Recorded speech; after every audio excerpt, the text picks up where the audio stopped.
These landowners, they have their home values and their ability to peacefully enjoy their property absolutely destroyed by this project.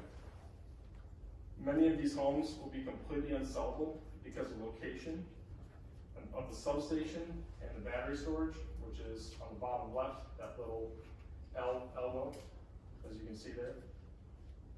Multiply that by each one of those triangles and then ask yourself if you'd be okay with this project being next to your home. I hope you'll answer that honestly, because this is my district being impacted. These are the people I represent and the people who sent me to this board to be a voice for them. Anyone who read my interview I did before being elected knows I ran on several things. Fighting corruption, pushing for transparency and preserving farmland.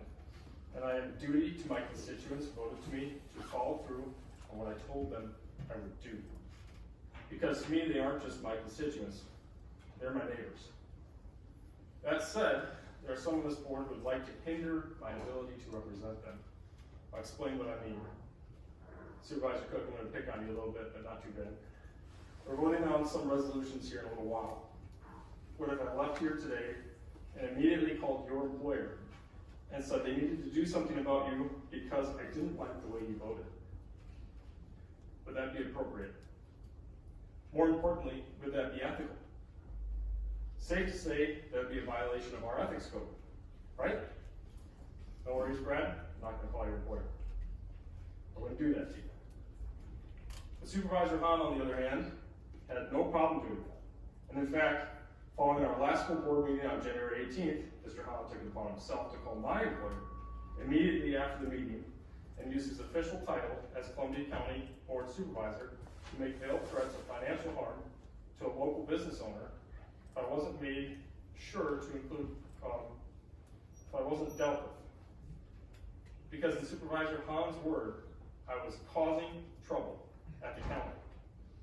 He also made sure to include in his threats that he was a, quote, big farmer in Columbia County with 4,000 acres, end quote, and, quote, the grandson of Eugene Hahn, end quote. I do not see how this can be taken as anything other than outright political intimidation. Thankfully, my employer is a person of integrity and has no tolerance for dirty politics and corrupt politicians. So instead of silencing me, he made a statement via police report with the Dane County Sheriff's Department. I have that report right here for all of you. The part I found most disturbing when I was reading through the statements was Mr. Hahn's brazen lies to law enforcement when questioned about his actions.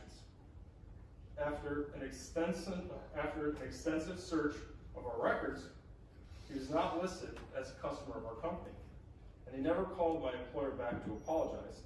My boss confirmed this to me, as I have right here. And I'm not sure what decisions he was so angry about that made that day, or mad at me about that day, because as the minutes will show, the only time I spoke was to ask a procedural question after the meeting had already ended. This clearly shows a severe lack of integrity. And apparently Mr. Hahn felt so apologetic over his actions that after his statement to police, he continued to try and harm my livelihood and reputation by spreading slanderous statements to district salesmen of my company, and he continued to attempt to silence me and try and hinder my ability to represent my constituents' concerns. This makes clear the only remorse Mr. Hahn has is that his attempted political intimidation was not met with a sympathetic ear. He does, however, appear to have some sympathizing entities here at the county level.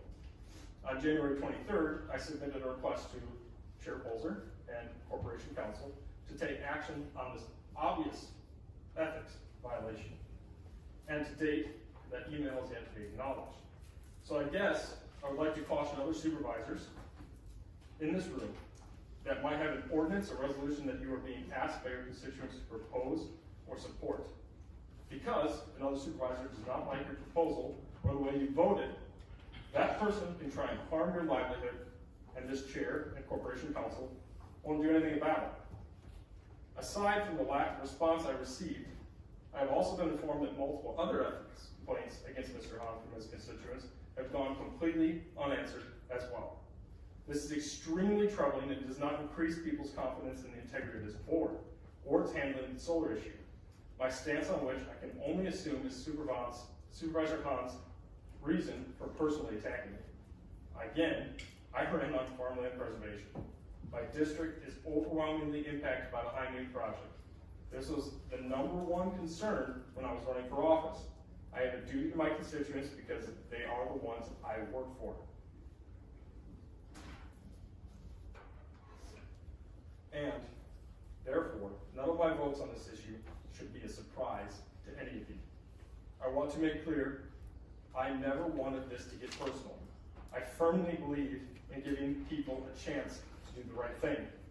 Unfortunately, the inaction of this Chair and Counsel forced my hand, along with Mr. Hahn's decision to take his apparent issue with me outside of the building and come after myself, my family, and my employer. We can disagree and have lively debate inside these walls all day long, and as an elected official, I gladly welcome that. But what Mr. Hahn did crossed the line. This is extremely poor representation of the Columbia County Board and our duty to adhere to the highest standards of ethical behavior. With that said, Mr. Hahn's behavior certainly does not appear to be that of someone who doesn't have anything to hide.